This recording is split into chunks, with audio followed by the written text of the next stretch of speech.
Hello दोस्तों, आपका institute time में दोबारा स्वागत है। आज हम बात करते हैं हमारे भारतीय संविधान के महत्वपूर्ण टॉपिक नागरिकता। यदि हम भारतीय संविधान में देखते हैं तो भाग 2 नागरिकता के बारे में जानकारी प्रदान करता है।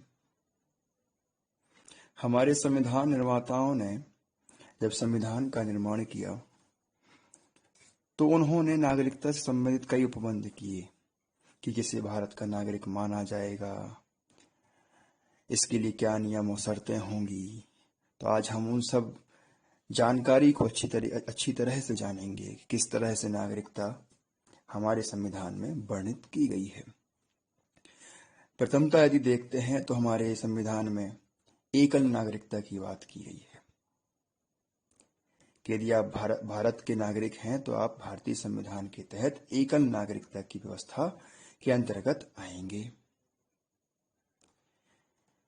संविधान के भाग 2 केवल उन लोगों के बारे में उल्लेख करता है जो संविधान लागू होने के समय अर्थात 26 जनवरी 1950 में भारतीय नागरिक माने गए थे, तथा शेष बातों के लिए भारतीय संविधान कानून बनाने की शक्ति संसद को प्रदान करता है। इसके तहत 1955 में भारतीय नागरिकता अधिनियम 1955 लागू किया गया। भाग 2 संविधान का भाग 2 जिसमें आर्टिकल 5 से लेकर 11 तक नागरिकता की बात की गई है। चलिए हम देखते हैं किस तरह से नागरिकता का अर्जन किया जाता है। इसके लिए भारतीय नागरिकता अधिनियम 1955 में 5 तरीके बताए गए हैं जिसके तहत हम नागरिकता का अर्जन कर सकते हैं। इसमें है जन्म से, दूसरा देखते हैं वंश के आधार पर, तीसरा देखेंगे पंजीकरण के द्वारा, चौथा देखेंगे हम देशीयकरण न्यूट्रलाइजेशन के द्वारा, और पांचवा है कि अन्य भूभाग के अर्जन के द्वारा। चलिए समझते हैं किस तरह से सारे अर्जन की प्रक्रियाएं भारतीय संविधान में लिखित हैं। प्रथम देखते हैं हम जन्म के द्वारा, बाय बर्थ। प्रत्येक व्यक्ति जिसका जन्म संविधान लागू होने के समय अर्थात 26 जनवरी 1950 को जब हमारा संविधान लागू हुआ था का भारत का नागरिक रहा हो तो वह भारत का नागरिक माना जाएगा। इसके तहत शर्त यह है कि जन्म के समय उसके माता पिता दोनों भारत के नागरिक हों या उसके पेरेंट्स में, उसके माता पिता में दो में से कोई एक भारत का नागरिक हो, तो यह जन्म के द्वारा हम नागरिकता प्राप्त कर सकते हैं। हम दूसरे तरीके की बात करें तो दूसरा है वंश के आधार पर, बाई डेसेंट। तो इसके तहत हम यदि बात समझें तो भारत के राज्य क्षेत्र से बाहर 26 जनवरी 1950 यह दिनांक और समय, हमें दिनांक और समय याद रखना होगा कि 26 जनवरी 1950 जिस दिन हमारा संविधान लागू होता है, सारी नागरिकता की तारीखें वहीं से स्टार्ट होती हैं। तो वंश के आधार पर कहा गया है कि 26 जनवरी 1950 के बाद जन्म लेने वाला वह व्यक्ति भारत का नागरिक माना जाएगा। यह वंश के आधार पर तहत नियमावली है। इसके साथ शर्त यह है कि उसके जन्म के समय माता या पिता में से कोई एक भारत का नागरिक हो। अब हम अगली प्रक्रिया देखें तो वह है पंजीकरण के द्वारा, बाई रजिस्ट्रेशन। रजिस्ट्रेशन के तहत 3 से 4 प्रक्रियाएं दी गई हैं कि वह किन किन तरीकों से उसे पंजीकरण के द्वारा नागरिकता प्राप्त की जा सकती है। पहले मैं बात करता हूं कि पूर्व में क्या नियम तय किए गए थे। उसमें प्रथम नियम है कि भारतीय मूल का वह व्यक्ति, भारतीय ओरिजिन का वह व्यक्ति जो नागरिकता प्राप्ति के आवेदन देने से पूर्व 7 वर्ष तक भारत में रहा हो। तो इसके तहत आपको क्या करना होगा कि यदि आपको भारत की नागरिकता चाहिए है, आप बाहर से हैं, तो आपको आवेदन से पूर्व ही 7 वर्ष तक भारत में रहना पड़ेगा। उसके बाद ही आप आवेदन कर पाएंगे। हम अगले नियम देखते हैं, तो वह है कि वह व्यक्ति जिसका विवाह भारतीय नागरिक से हुआ हो और पंजीकरण हेतु आवेदन से पूर्व वह 7 वर्षों से भारत में रह रहा हो। भाई आप विदेश जाओ, आपने शादी कर ली किसी से, अब यदि आप अपने देश भारत वापस लाओगे तो उसको नागरिकता की जरूरत तो होगी ना, तब तो उसके सारे आधार कार्ड पैन कार्ड सारे प्रोसेस में आएंगे।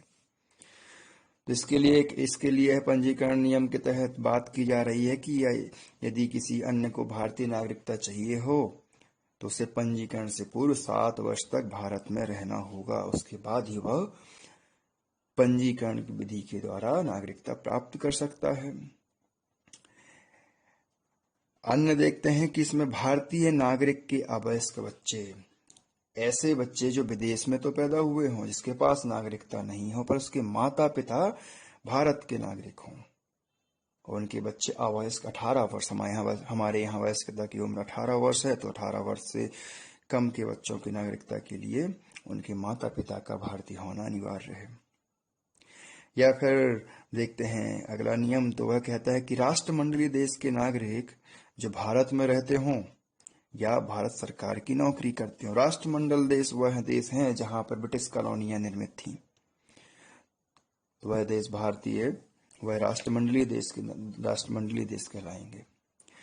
तो यह हमारा तीसरा तरीका हुआ पंजीकरण के द्वारा। अब हम चौथा तरीका देखते हैं कि देशीकरण के द्वारा, वाई न्यूट्रलाइजेशन।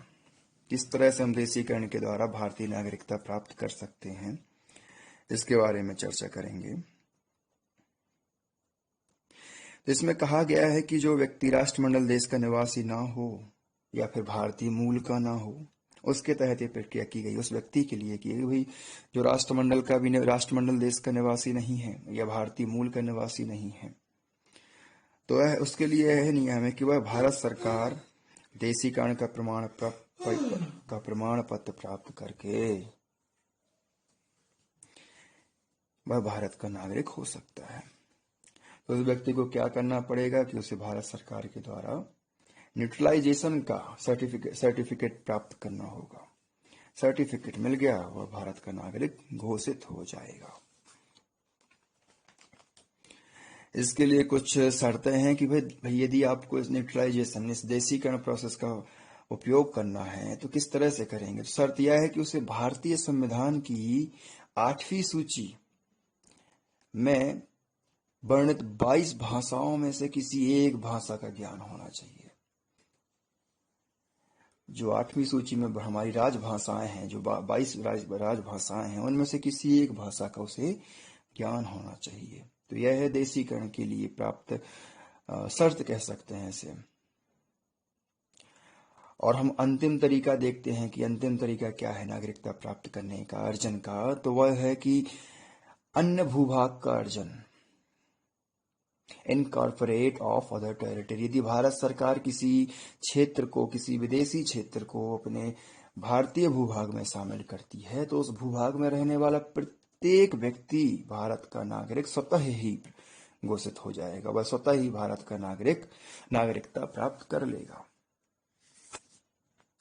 तो ये दोस्तों हमने देखा कि नागरिकता प्राप्त करने की भारत के संविधान में अर्जन करने के लिए क्या नियमावली है। उसके तहत हमने 5 तरीके देखे कि किस तरह से हम भारतीय नागरिकता प्राप्त कर सकते हैं।